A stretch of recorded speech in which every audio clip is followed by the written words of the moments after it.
Hey witches, how you doing today? We're back with another video, and pardon the downplayed appearance at the moment. I had a bit of a lie-in this morning. It is almost 11 o'clock in the morning and I'm just sort of getting up and getting my day started, and I'm like, oh, I gotta make a video today, and I'm kind of struggling with what to come on, what to talk about today. I used to have a very set sort of schedule of videos, which over the last probably 3-4 months have really just evolved into, what do I feel like talking about today? Let's talk about that.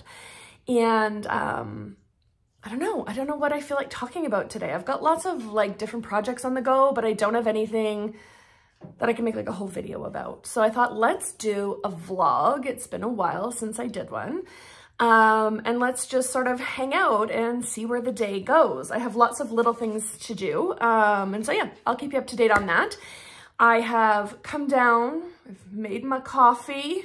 It's actually tea. I'm a tea girl. Coffee gives me it just amps my anxiety up. So I have to kind of avoid coffee where I can. It also gives me a stomach ache now, which it didn't used to. But yeah, so I'm a tea girl. So I am going to go and sort of get dressed and start my day, drink my coffee, and then we'll come back and we'll get started sort of on our vlog and spending some time together today. So I hope that, hope that's cool with all of you. Before we get into it, for those of you who are new around here, my name is Taya. Welcome to the channel. We talk about all things witchcraft, and sometimes that means doing Spend a Witchy Day with Me vlogs. And for those of you who are returning viewers, maybe coming back from another video, welcome back. Thank you so much for the support. It is really appreciated. And all of you, please consider subscribing. It's a really great way to help us build the channel. So I'm gonna go off and I'll flip right back in about 2 seconds here, and we'll be up and ready for the day, and we will get started on our first to-do, which is a little bit to do with the Wheel of the Year. All right, be right back. All right, we're back, we're dressed. I'm a little out of breath because really only a couple of minutes have gone by, maybe 6 or 7 minutes. I'm a quick dresser in the mornings because I only wear a couple of colors. I basically live in black and gray, and the reason for that isn't anything really witchy. It's something I didn't even realize that I did, is there's no decision to make in the mornings when I get dressed. It's more about what's comfortable for the day. Everything I have is denim, black, or gray. Everything matches everything else. So when I'm putting together an outfit, it's not having to be do I want to wear the orange shirt today, or do I feel more like lavender? There's no decisions regarding the color or the aesthetic. Everything kind of goes with everything else. So I'm just wearing another plain black t-shirt. You'll notice in my videos, I'm almost always wearing black or gray. I do have a few items that are maybe different color, like a camel green here and there, but for the most part, everything is black and gray. And what I'm doing is I'm just basically, I'm neurodivergent, I have ADHD, and I have anxiety, and making decisions gives me anxiety. So I didn't even realize I was doing it really. I always just bought black and gray clothes. And really what that is, yeah, then I don't have to make a decision. And so I don't get anxiety anymore about having to get dressed. I don't have to make a decision. The only decision is what do I feel like wearing? Today I felt like wearing sweatpants. I want something cozy and comfortable because I'm just at home today. I'm not going out in public, right? If I was gonna go out and run errands or something, then I'd wear a pair of jeans. But there's no real decisions. All the parameters are kind of already laid out. So for those of you who might be a little bit neurospicy too, that's why I do that.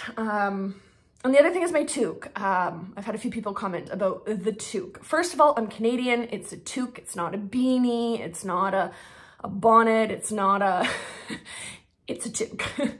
And T-O-Q-U-E, toque. And that's just what we call it here. And it's comfortable. It's comfortable, it's warm, and then I don't have to worry about my hair. I typically, again, neurodivergent, anxiety, I don't really like wearing my hair in ponytails or clips because that puts pressure points on my skull, which get uncomfortable throughout the day. And I maybe don't notice it so much earlier in the day, but by the end of the day, my head sort of aches. So when I wear a toque, I can just wear my hair down I don't have to worry about like, it's like, am I getting good volume? Right? I'll just have a good head shape because I have my toque on, my hair looks okay, and I don't end up with pressure points. So that's really why I live in a toque. I have always since like in my 20s, I've been the toque girl. I live in toques. So that's a little bit about that. The other thing I thought I would like to mention from when I was getting dressed is, weirdly enough, I have some like ongoing issues with my shoulder. I have a funny story for you. So I took a group foraging. Thank goodness they were like friends, people I kind of already knew and had relationships with. Luna, enough. She's scratching. And we went for a walk, and we're at a dog park on a beach, and there's like these big holes that dogs have dug, and they're like deep holes. Like they're probably up to almost my knees. And as I was walking along, I said to everybody, like, be careful, like this part we're going through, just be careful. There's lots of big holes, like don't lose your footing. And literally I turned around after I said that and stumbled forward and fell into a hole, which because they're quite deep, you kind of lose the footing under you. So I fell down feet first into this hole, and it kind of pitched me forward. And now the holes are, you know, probably about this big around. So typically you'd sort of fall forward and your body would sort of splay out on the ground around the hole, except that the ground around the hole is more holes. So my bottom fell into one hole and the front half of me fell forward into another hole. I mean, I went ass over tea kettle, and I ended up jarring my shoulder really badly. And like, I kind of stood up and I was covered, because it's sandy, I was covered from shoulders to ankles in dirt, and I'm like brushing it off, and it's like, it won't even come off. Oh, it was so embarrassing, you guys. And I know the girls that were with me sometimes watch these videos, so yeah, it hurt and it was embarrassing. And everybody was like, oh my goodness, are you okay? Like, just hold on, just take a minute, catch your breath. And I'm like, no, I'm fine, just gotta walk it off. Because if I stopped, I totally would have started like bawling. You know, it was one of those falls where you're so completely discombobulated that you basically lost control of your body and you can't orient yourself, and it's so, right in your brain, it's so upsetting. And so, yeah, I ended up taking a big tumble, jarring my shoulder, which is pretty much like the immediate pull of it, had, like it was kind of pulled and strained, has healed up. But I have this like lingering ache in my shoulder. So if any of you suffer with lingering aches, I also get it where at the end of the day, my feet ache. They almost feel restless. Like I just need to kind of stretch them out and move them, but nothing really helps. I have this stuff here, and I mean, I'm not selling it. I'm not paid to do this, but this shit is good. It's Magsol, M-A-G-S-O-L, Magsol from Epsom Gel, magnesium sulfate solution. It's like a gel solution. It's skin gel with natural Epsom salts and borage oil. And I put this on my shoulder, and like instantly that deep ache just goes away. So, and same thing at the end of the day with my feet, that restlessness where I'm just like, oh, like I just need to stretch, like the muscles just ache, just goes away. Magnesium is really, really good for aching muscles. I also take a magnesium supplement every day, but I find it's not quite enough to get to the really intense sort of aches and pains. It helps with like, if I don't take it, I get like achy hips and achy back, blah, blah, blah. I'm like old and falling apart. But if I take my magnesium, I'm usually pretty good. But then sometimes I get these like sort of overuse injuries almost. And this stuff, this Magsol, you get it on Amazon. It's not cheap, but it works. Anyways, I was just like, if anybody else suffers from that kind of stuff, like, check it out.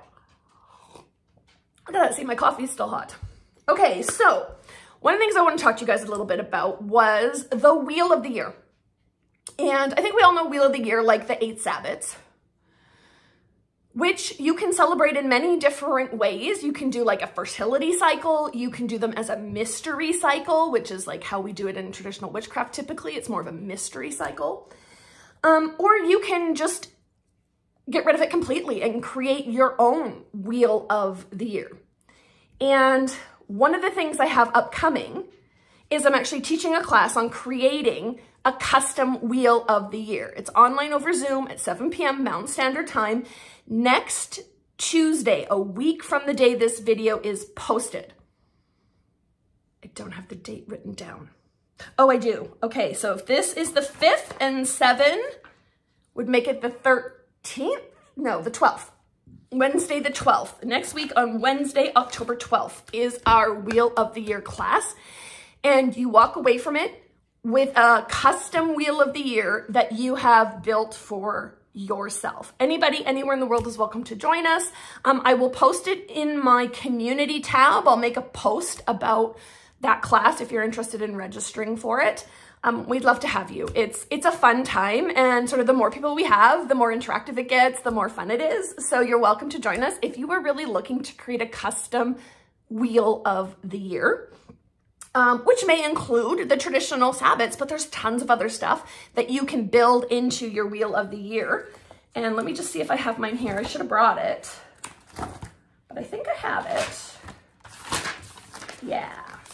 When you're done the class, you'll walk away with a Wheel of the Year that looks like this, where you can, you'll have your own customized to sort of where you live and what you celebrate and days and things that are important to your witchcraft practice.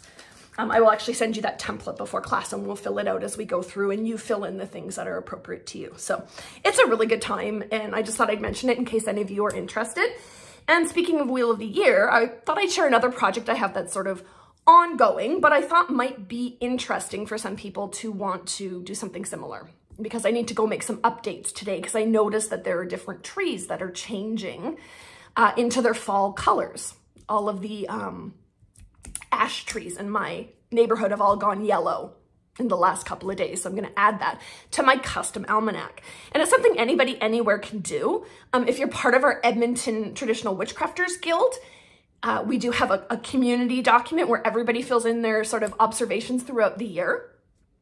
But yeah, you can do it on your own too. And basically we keep track of everything that sort of happens in our community year to year, sort of for comparison's sake and for planning's sake. So, right, the one I have to go right in is ash trees are changing color on the north side of the city.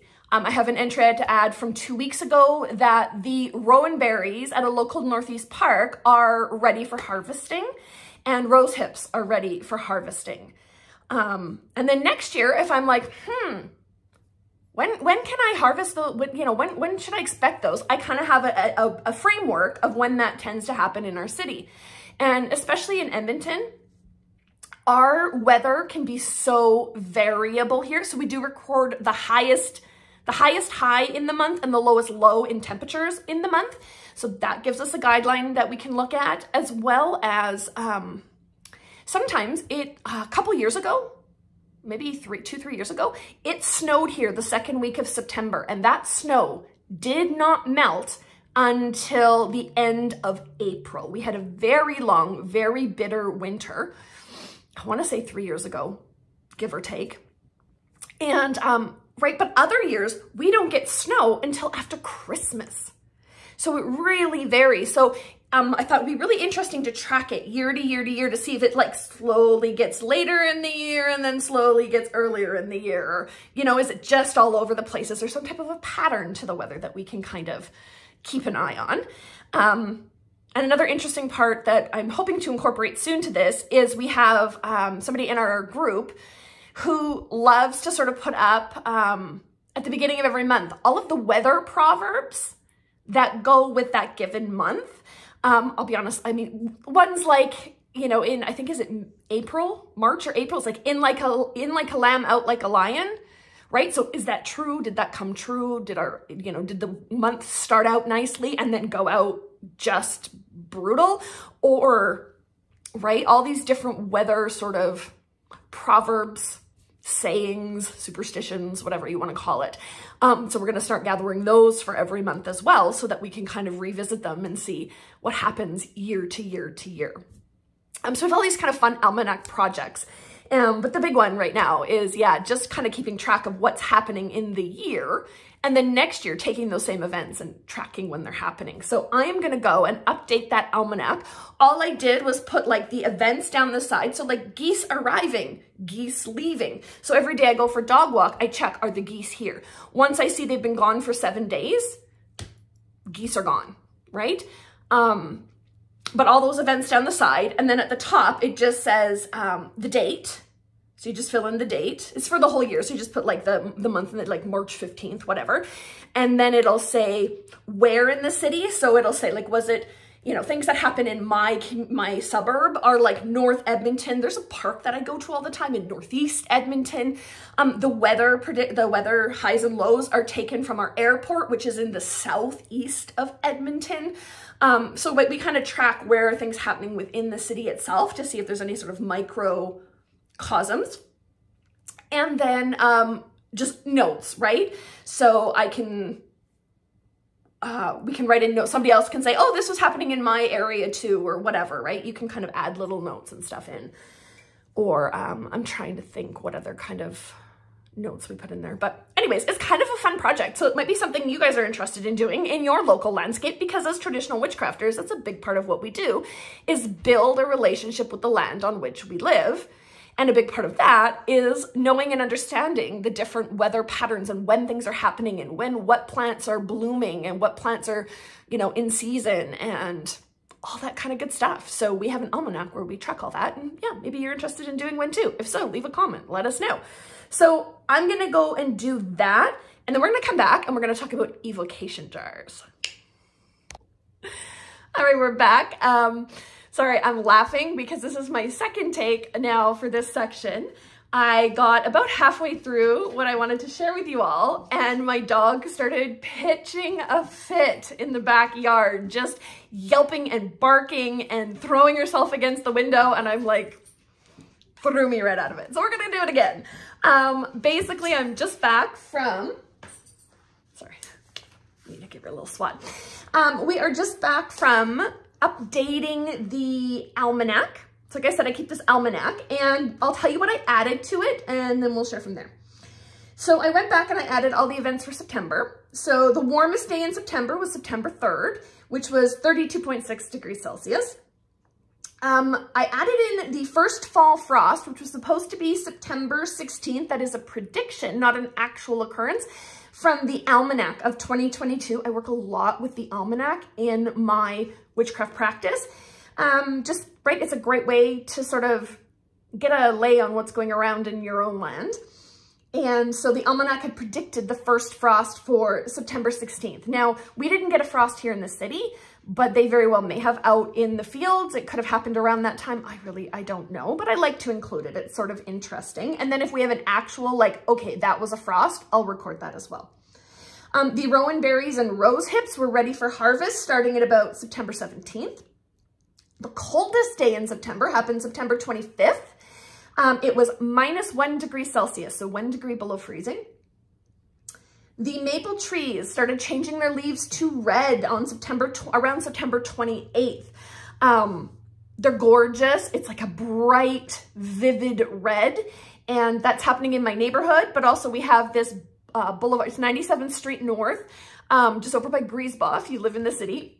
And there's like a boulevard and it's all lined by the city with these maple trees, and they all change at the same time, and they are this vivid, brilliant red. And you see so many families out there taking like family photos and that kind of stuff at that time of year when the trees change to red. It's kind of cute. You'll see people like lined up all along the boulevard. It's like offset from the road a little bit, but it's really cute. You see all the people taking all their family photos and such. And then finally, the ash trees, the leaves are changing to a bright yellow, almost a neon yellow. And I just noticed that the other day, October 4th, while I was out walking the dog. So that's kind of what I've added to the almanac so far. And yeah, you can keep an almanac like that. I just do it on a spreadsheet, and then we can compare year to year and sort of look for trends and when things are happening and really get a better feeling for what's going on in and around our own local landscape. So enough about that. The next thing I'm working on is an evocation jar. So we're not actually going to make it today, but I'm going to tell you what I'm going to put in it and like why I picked what I did. We'll kind of walk through the process. So I make these evocation jars. This is one right here. This is from last month. I make one each month for, in the tradition that I'm part of, that I'm studying, we have spirit allies every month that we work with. An animal, something that flies, so a bird or an insect, and a tree. And we're supposed to kind of work with them throughout the month, especially doing ritual or doing spell work. You kind of want to call in the spirit allies to sort of lend their virtues to your work. Now, I've had a really hard time connecting with that. The genius loci, when I'm sitting in my yard and I need to like call in the genius loci or local land wights, I mean, they're physically right there with me. It's very easy for me to access. I find that the tradition's spirit allies are a little bit, I don't know, a little bit more ethereal, a little bit harder for me to sort of get my finger on. So what I've been doing this year, special project I'm doing throughout the year, is that on each month's full moon, I will make an evocation jar. So it looks kind of like this. Each jar is like this. And the ones that happen, the months from the light half of the year have green moss. The ones from the dark half of the year have like kind of gray dead moss in them. And then I add in something to represent each one of the spirit allies, which is typically a picture. You'll see there's these little scrolls rolled up.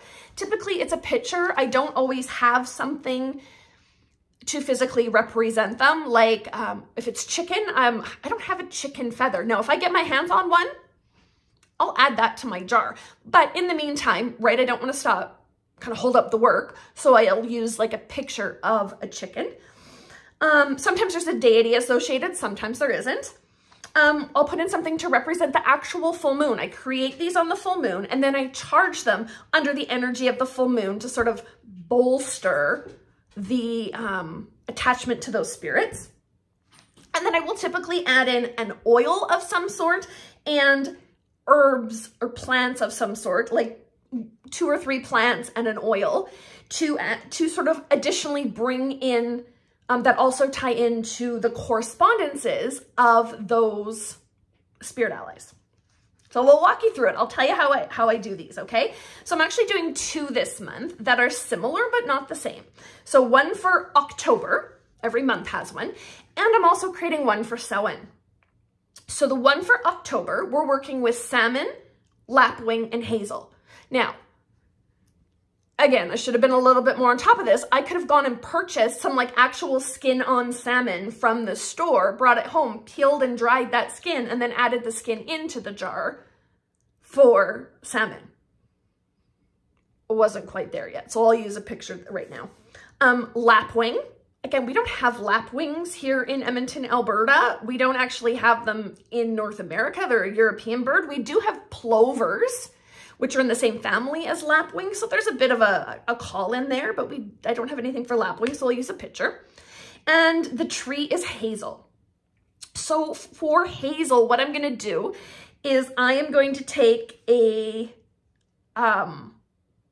typically I'll have like a leaf or something from the plant. I don't have any hazel. So what I'm gonna do is I'm gonna take a little stick, probably willow, and I'm gonna carve the Oham coal for hazel, which is like a straight line across with 1, 2, 3, 4 little half tabs coming up. So, or going to the left if you're reading it bottom to top. So I'm going to carve that to call in the virtues of hazel. There's no deity associated with October. It's actually associated with Samhain. And we're doing this under the blood moon. So I kind of had to think about it. And I'm like, I don't want to add my own blood to these jars because they may be used by people other than me and I don't want to bind them to myself. Again, I'm creating a study group that will hopefully one day be a coven, and I like these jars to be something that we use, and so I don't feel right putting my personal tag lock into it. So for the blood moon, what I'm doing, I just started it, a little jar, I put 4 rusty screws in there, and I'll just kind of shake this up and let them rust up until the full moon. Now, these jars I actually create on the full moon. And then I will add like 5 drops of that rusty, and I'll salt it, rusty salted water. So it has iron and salt in it, very similar to blood. So that will be my representation for the blood moon in both jars, actually, because they will both be created under the blood moon. And then salmon, lapwing, and hazel have the associations or correspondences of knowledge, wisdom, of mysteries or secrets, and of inspiration. And those are the 3 kind of virtues that I want to pull into my workings by working with these 3 spirit allies. So I did some digging, and sage, so I looked up knowledge and wisdom, and both were represented by sage, and I looked up secrets. They didn't have an entry for mysteries. This is the book I use. And if you have ever used this, you know, like when it gives you correspondences for something, it gives you like so many, tons of correspondences, tons of like, you know, if you're working with wisdom, here's all the different herbs you can work with. As well as for the different herbs, each one has a ton of correspondences. I don't work with all of those correspondences or all of those herbs it's calling, right? But I went, okay, knowledge and wisdom both call for sage, and sage is also used for secrets. So that to me is like, that's 3 strong correspondences for that one plant. So we're going to use sage. Sage is good for guidance, insight, introspection, knowledge, secrets, and wisdom. Those are the virtues of sage that I am going to call into my evocation jar. Now I'm also going to use sage in my Samhain jar, but I am going to call in different aspects of sage to work in that jar. So you'll see when we get there and we'll compare them. Then I found under inspiration could be lilac or cinnamon. Those are 2 of the plants that they called on that I actually have on hand. And I was like, I don't know which to use. And then I kind of thought about it, and I'm like, this time of year, October, is like spooky season, is pumpkin spice, it's cinnamony. Lilac is a very spring, summery type of herb. So I thought, we'll use cinnamon. And then I looked it up, and cinnamon is good for illumination, influence, inspiration, knowledge, magic, passion, power, quests, and success, which all kind of, again, flow into that idea of knowledge and mysteries and inspiration. And then finally, under knowledge and wisdom, I also noticed patchouli was an association. And so I looked at patchouli and I saw it could be used to activate or awaken. It's good for knowledge, for magic, for power, and for success. And I think those are all virtues that, right? I want to have success with my knowledge and my wisdom, right? I want to bring power to this working. The working, you know, any workings I'm doing this aren't necessarily about power, but right, so I don't want to like overwhelm the correspondences with power, but a little sprinkle in there is good. Magic, that's great. Knowledge, which is what we're working with here, and activating and awakening, right? I want to activate and awaken my insight, my introspection, my illumination. I want to enlighten those secrets and mysteries. I want to activate and awaken my knowledge and my wisdom. So you can kind of see how that kind of all builds together in a very similar theme. And then I'm going to make another jar for Samhain, whose allies are toad, crane, and elder in my tradition, toad, crane, and elder.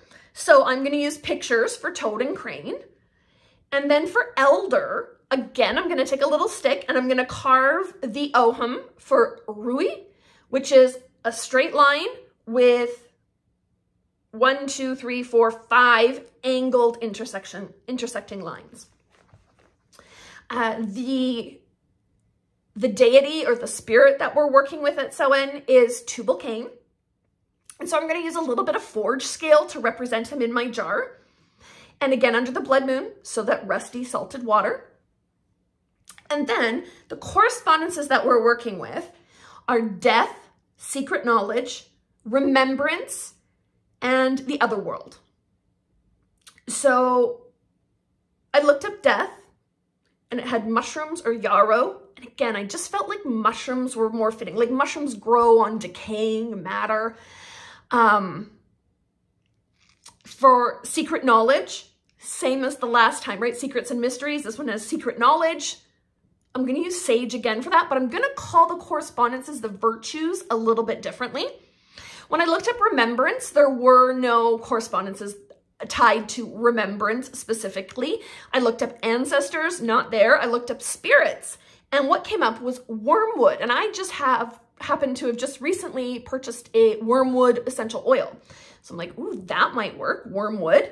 And when I looked up other worlds, two of the correspondences that come up are apple and willow. So willow is kind of, associated with the other world, and apple is in the Celtic traditions. Apple is very much associated with the other world. I happen to have an apple tree and a willow tree growing on my property, and I can get leaves of theirs right now that I could dry and add to the jar. So we're working with, first of all, sage. So before we use sage for guidance, insight, introspection, knowledge, secrets, and wisdom, this time we're going to use sage for memories, prophecy, release, secrets, spirits, and visions. So you can see that it's the same plant, but it's a little bit different, right?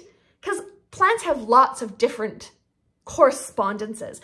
But when I actually take that and I breathe life into it to contact the spirit of sage, when I'm adding it to one jar, I'm asking it to lend its virtues of A, B, and C. And when I'm activating it and adding it to the other jar, I'm going to ask it to lend its virtues of A, X, Y, and Z. Okay, so that's how I kind of work with plant correspondences. Mushroom, which had so many great ones, is awareness of other realms, death, enchantment, magic, messages, shamanic work, spirits, visions, and witchcraft. Apple and willow both share correspondences for the afterlife, death, enchantment, knowledge, magic, the other world or the underworld, and spirits. And wormwood, which this is really interesting to me anyways, is it represents the afterlife, death, guidance, magic, spirits, and vision. So one note, typically, right, when we've laid our compass round and then we like take the jar and we open it and we evoke the spirits, right? We call them to be present in our working. When I create the Samhain jar, kind of a rule of thumb is when you're working with death, you don't call death into your compass round or into your sacred circle, whatever, right? You don't want to call death in. That could have some very disastrous consequences. So that jar will actually be used outside the compass round. I'm centering, I usually center the ritual. I lead it. So I'm actually going to take that jar and leave the compass round and call in all of the attributes, but ask that it please leave, death outside of our compass round. And that jar will sit outside the compass for the remainder of our working. We won't actually bring it into our compass round. So it'll be more of a around the area, but it won't be in the actual working area because one of its strong correspondences, one of its strong virtues is death. You don't want to invite that in. So yeah, then that's what they end up looking like when they're done, is they have sort of all kinds of fun little gadgets and gadgets in them. They do have a scent to them. I'll use an essential oil in each one, some kind of type of oil. And yeah, I found that they've just really helped. You can make these for a specific spirit. You could make them for like a group of spirit allies. You could make them for the full moon, right? I add in the full moon to each of these jars. Once they've been created, they come in, they sit on a window ledge, and they charge inside of a charging circle that I have. It's right here. I'll bring them in. I'll set them in the center of the charging circle. And then I put the quartz point on top. When I've got two jars, I'll just do them 1, 2 on top of each other and put the quartz on top.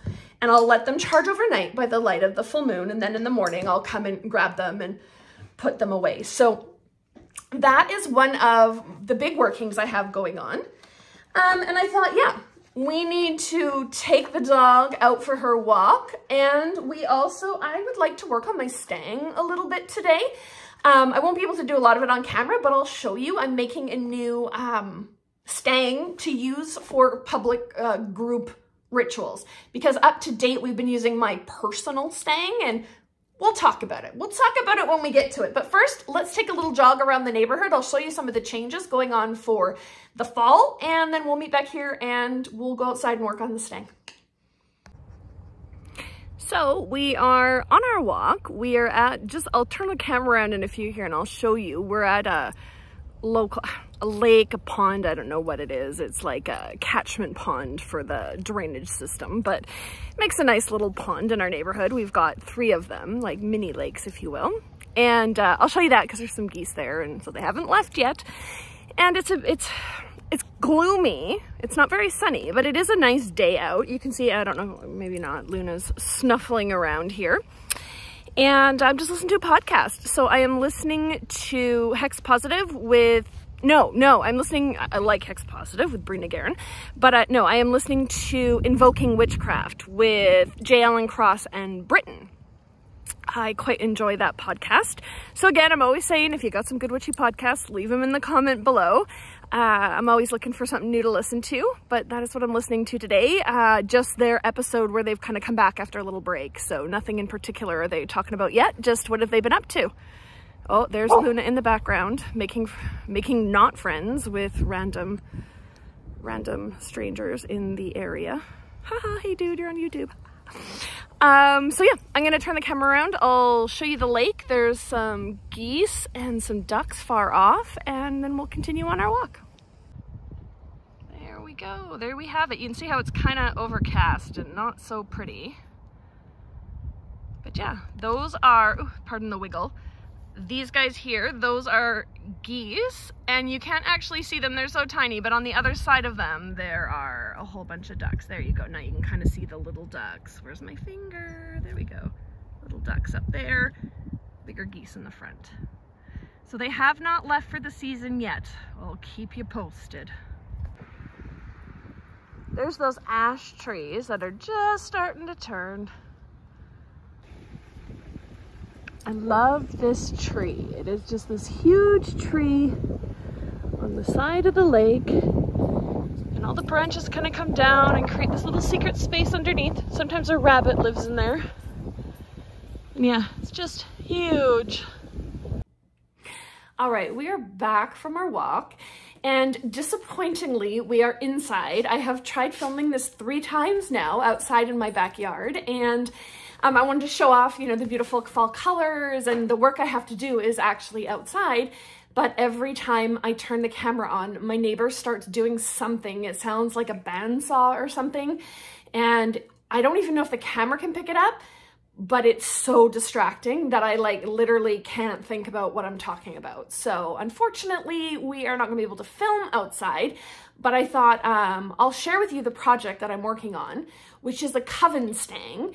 And I'm gonna share a little bit about that, and maybe if I can get a little bit outside later, we'll show it off. But in the meantime, here's what I'm going to go outside and work on is, yes, a Coven Sting. So I don't have a coven that I practice with, but I do have a study group, and we're all studying the same tradition, and we do all the Sabbats together.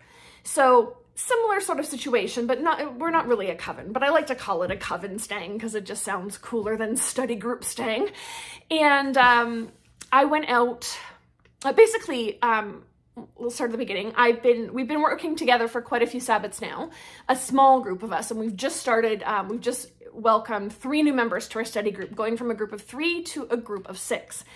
And so far, I've been centering all the rituals using my personal stang, which is cool, but I feel like it's kind of personal, right? It's my personal stang, and I feel like it would be better, I don't know, to have like a Coven Sting, one that is dedicated to working with groups of people, that isn't directly tied only to me. So I got the idea of creating a Coven Sting, and I went out and I found this perfect tree. The other thing is I wanted to do like carvings and like wood burning on it, and my personal stang is very thin, right? So it's just a very thin shaft. So to do any sort of wood burning, I can't do anything horizontal. It all has to be vertical. And I thought, oh, I'd really like to do some horizontal or just some like images that aren't like wrapped right around the whole entire stang, right? It just doesn't have a lot of real estate. So I wanted something a little bit thicker and a little bit more sturdy. My personal stang is like, I'm always afraid I'm going to lift it up and hit it against the roof and it's going to break. Like it's kind of brittle. I wanted something that was much more sturdy so it could be transported to other locations and I'm not worrying about it breaking. Something that was a little bit thicker so that I could do some good wood burning or carving on it. And something that would be dedicated to the use of like the whole group, not just to me personally. So anyways, was out for a dog walk and I spotted this perfect, it was a dead tree. So it had some good like, it has like a good thickness to it. It's an actual tree that went up and split perfectly into like a stang top. So went on a little foraging trip with the 2 members of the study group that we had at the time. And we went out and we actually went out and found this dead tree and cut it down. And it was quite an experience. That was actually the trip where I fell ass over tea kettle and threw my shoulder out and then used the same shoulder to like saw down a whole entire dead tree. I'm in it to win it, if nothing else. So I brought that tree home. I had to cut about this much off the bottom because we cut it way too long. So it stands about this tall. So I'm 5'8", so it's a good size stang. Any taller, and what happens is you have to lift it up and put it into, say, a stang holder. You're hitting the roof if you're working indoors. So I didn't want it too tall. And yeah, it's quite sturdy. I'm going to show it to you in a second. And so what I did was I brought it home and did a bit of research into what kind of tree it was, which was quite the to-do, trying to figure out what kind of tree it was because it's young. It's like a young sapling, not a full-grown mature tree, and it was already dead. So we could only kind of go by what was rooting up at, you know, to check out the leaves. And anyways, after a whole bunch of back and forth, finally figured out it is white alder. It's an alder tree, which is really, really cool because when you look up alder in the OHM, anyways, I haven't looked up alt correspondences, but in the OHM, alder, that OHM stave means guidance. And I'm like, how perfect is that for a study group? A stang made with the wood representing guidance. So we're pumped, we're excited. I even made a page for my, oh, I should have brought it, a page for our group, the black book that the group works with. It's got all of our rituals and stuff in it. A page where I took a couple of leaves and a piece of the bark and Mod Podged them onto a page so we can kind of have a physical representation of our stang in our black book. And I'm really excited about this project. Yeah, I just am. Can you tell? I'm excited. So I have actually gone through, I've cut it all down. I stripped off all the exterior bark, and then underneath there's like a woody pith. And you kind of need to scrape away that woody pith, and I've kind of whittled away as much as I can. I don't want to carve too much into the actual wood, the white wood underneath. So this is it here. You can see it's got like this dark, this is the pith still, and then areas where it's like white where the actual wood is starting to show through. But all of this darkness and this brown up here need to be sanded off. So what I am going to do, there's the top. It looks really big in this camera. It's really not. It's the same height as me, but you can see it's a good, it's got a good width to it. So if I wanted to wood burn, like say, I don't know, a pentacle onto it right here, you'd actually see the whole pentacle. It wouldn't be the side, like if I were to do it really big, right? The sides would wrap around the back and you wouldn't really be able to see what it was. So like a reasonably sized pentagram would fit on here. I don't think I'm going to do a pentagram, but just that idea, right? That it's big enough that we can wood burn onto its surface and be able to actually see what it is. We can write horizontally, right? We could write something horizontally or something vertically. So I'm kind of excited about this. It's even got this little notch that I might leave because it fits perfectly in your hand and it makes like a handle. There were other sort of ones that were sticking out, you know, little side branches and stuff that I've cut off, but I was like, oh, I'm going to leave that one, I think, and make it like a little finger resting notch to make a handle. So anyways, I am going to go and I am going to work on sanding this down. So I started doing it with just some sandpaper. hot mess. I was wrecking my nails, right? I've got, you know, I've got like gel nails and they were getting all like scratched up with the sandpaper, and the sandpaper's crumpling and it's slipping in my hands. And so I got a little, I took a brush and I wrapped some, my husband says we have a palm sander somewhere. I can't find it. I'll have to go look again later. I'll get him to pull it out for me, but I can't find it. So I just took like a brush and I wrapped sandpaper around it so I can hold the brush and then sort of almost like brush it, but with sandpaper, to get this sort of brown finish off and expose all of the wood underneath, all of this kind of light colored wood underneath. So that is kind of one of my projects for this afternoon. I was going to kind of take you guys outside and show you where I was working, and unfortunately, yeah, with my neighbor doing I don't know what like, it's like probably like 4 or 5 houses down, so I don't know them, but yeah, it was just constantly interrupting and I couldn't even think to speak this far into the video. So yeah, so that's what we're gonna go work on, and I'll bring it back and show you after I've done some. I'll come back and I'll, you know, it'll be like a split second for you guys, but we'll show you after I get some of it done. I'll come show you what I've done and how the work is going, okay? Be right back. All right, so it hasn't been very long, maybe 20 minutes or so, if that. And yeah, I am not cut out for manual labor. I've already had to restart filming this because I ended up having a coughing attack from, of course, I wasn't wearing a mask and breathing in all the dust. But what I found is my little solution for sanding everything worked really well until the paper kind of started to disintegrate. The sandpaper started to rip and tear and come apart. So I got a bit done. So I'll show you. If you remember, it was kind of like this with this brown over everything. So if you see here, I kind of got all of this cleared off. This is going to take, this black is probably going to take a different grit of sandpaper to get off. It's not really coming off. It's a very coarse grit I'm working with. This almost just disintegrates and just turns like, just comes off really quick. So I think I'll have to go and see about finding that little palm sander or something that's going to work a little more efficiently. And I'll definitely wear a mask next time so I don't end up coughing up a lung. And otherwise, yeah, that's my Coven Sting that I am working on, and I'll keep you guys updated as it goes along. It's I think it's going to be a really beautiful piece, and I love the size of it. Like, it's a really good solid stang that I can that's portable. I don't have to worry about it breaking. It'll be all dedicated to Coven, or to group use, I should say, to group use. And yeah, I think it's going to be a really good addition to our group toolkit. So yeah, that's what I'm working on. And yeah, I don't even know what we're going to do next, but I'll come and give you an update right away. And that, my friends, brings us to the end of another day of witching with me. We're about a half an hour away from the time I have to go pick my son up from school. And once I go get him, it's getting him settled, making dinner, and having family time. That's, you know, just like anybody else would. Us witches still have all the mundane stuff to do as well. So I'm just gonna, you know, relax, have a cup of tea, and chill until it's time to go pick him up. Otherwise, thank you so much for hanging out with me. I hope you, I don't know, learned something, were entertained, I don't know. And yeah, that's our video for today. So we'll catch you in the next one. Thanks so much, you guys.